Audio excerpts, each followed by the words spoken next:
painting in a series or a collection or whatever you want to call it, where you're doing something that's very similar over and over again, helps you tremendously.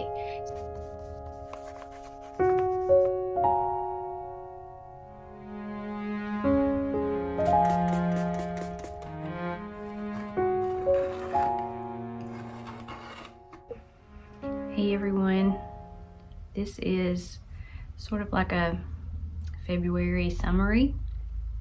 So this is my art vlog for this month, and here's what I've been doing. I've been painting a lot of these white flowers with the pink, a little bit of pink added in there, and got this one. So I started with that one. My previous video on YouTube was me playing around and painting that. Then I did this one, which may be my favorite of these three. And then I worked on this one recently. You can see that. And so I've got a little series going here of three very similar paintings. There's some stripes involved. There are a lot of white flowers. There's some pink going on in there. And what I'm doing right now is I'm in my studio trying to decide what to do for the March tutorials in my membership. So while I do paint things just for fun, for myself, I sell my work, I do some licensing, my main creative goal is to keep myself creative for my students, because that's what I do the most, is I teach. So creating things like this series, for example, helps me to stay motivated and creative myself, because if I'm not creating art, then I kind of get bored and I run out of ideas. So continuing to be creative helps me to make better classes. And in February, what we did was I've started having sort of a theme for every month. We've always had sort of a theme, but I didn't put it out as a title on our schedule that this is our theme. But for February, it's been more about comforting things, coziness, connection. And so we painted a stack of books with florals on top. We painted some dahlias, and we did a whole class on color that answered some of the questions that they had, or that you had if you remember. And all of that kind of stemmed from me creating things outside of classes, if that makes sense. So for March, I've got to think ahead, and I've got to create my March tutorials in February. I used to do it like in the moment, which was not helpful to my nervous system. But anyway, now I try to plan ahead, have a better idea of what I'm doing. March is going to be like an introduction to spring. But I've also had people asking me about these flowers, and I've been painting these flowers, and this has been sort of my muse at the moment. And I think that's what we're gonna do. So right now I'm in my studio trying to get my plan together for March, and what I'm looking at is creating something. I'm not going to recreate one of these exactly, but I've had so many members asking about the dreamy white creaminess and softness that I've gotten in these, and so that's what I think I'm going to do. This is the book stack I was talking about. So if you're not a member, you can still join us and paint this anytime. This was just our new tutorial in February, and then we did other things, of course, but just wanted to show you that in case you're interested in and painting it with me. It's been quite a while since I worked in my floral sketchbook. Let me show you. This is where I do lots of practice with flowers and just give myself some room to play and try things. And I think that's what we're gonna do today, just to give myself a little bit of warm-up time. It's really hard to just start painting a tutorial without some idea of what you want it to be. You gotta have a plan. So I know I want to do something like what I've been doing as far as the white flowers, but I'm not 100% sure. This probably will not be the tutorial that I'm doing right now for March in my creative community, but it will be a warm-up for me and something to play with, just to get me going, get some ideas, play around and see what happens.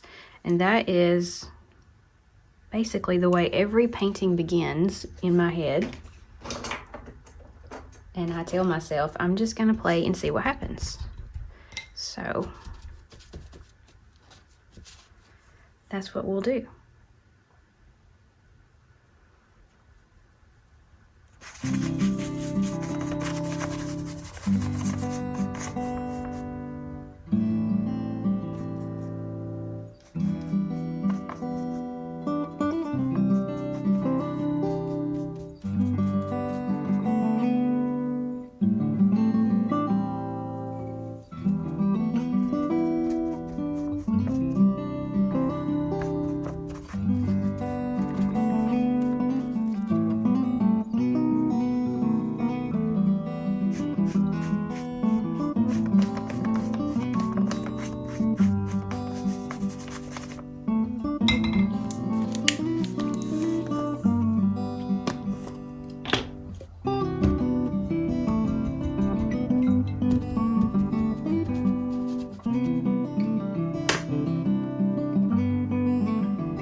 This gave me a little bit of something to start with. This is just really quick play, but think we can do something similar to this for a tutorial, and this will give me, you know, something to get going with. Okay, so I have an idea of what I'm going to do now.